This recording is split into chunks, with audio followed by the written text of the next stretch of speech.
જય માતાજી, મહાદેવ મહાદેવ.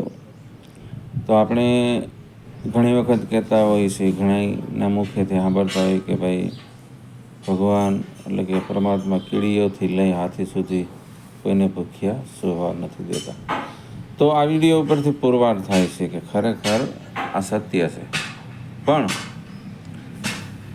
એને પણ થોડુંક કાર્ય અને પુરુષાર્થ તો કરવો પડે, પરિશ્રમ તો મળી તો રહીશ, એ 100%, પણ મળી રહીશ. એ ક્યાંય કમાવા જતા નથી, પણ મહેનત તો કરવી પડે છે.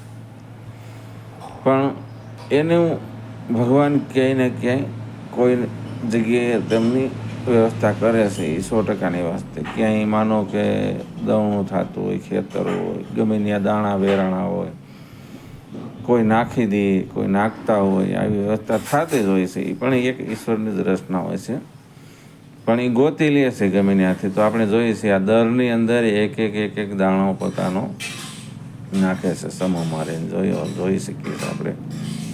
એક દાણો દરમાં નાખે છે, દૂર દૂરથી લઈ એકઠો કરી અને આ દરની અંદર સંગ્રહ કરે છે.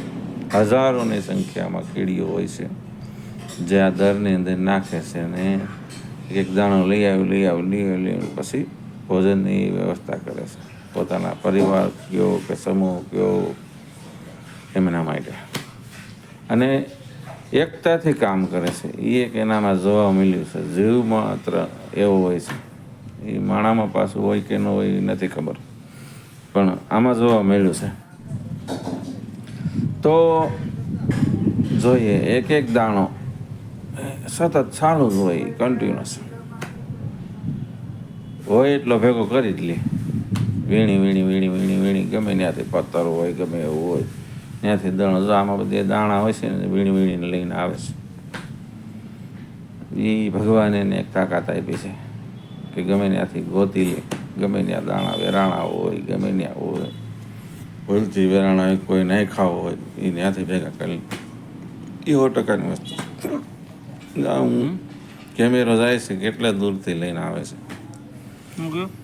એ લાઈન છે, જો ઝીણી દેખાય છે, જો હાઈલે આવે, જો આપ જોઈ શકો છો.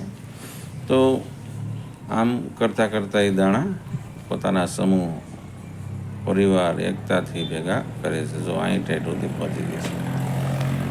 તો ખૂબ સરસ આ ભગવાનની એક રચના છે સૃષ્ટિ ઉપર.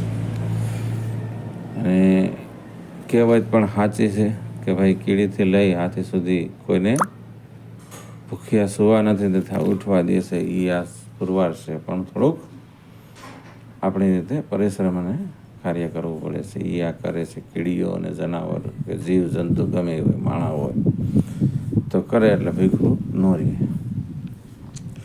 અને આવા વિડીયો જોવા માટે ભાઈ એક લાઈક ને સબસ્ક્રાઈબ જરૂર બને. અને આવા વિડીયો આપણને જોવા મળશે આગળ, કારણ કે હું નવા વિડીયો બનાવીશ. તો વિડીયો જોવા માટે એક લાઈક અને એક સબસ્ક્રાઈબ જરૂરથી આપણે કરી શકીએ, અને કરવું જરૂરી છે. આપણે આગળ ક્યાંક ને ક્યાંક આવું નવું જોવા મળે. તો જય માતાજી, જય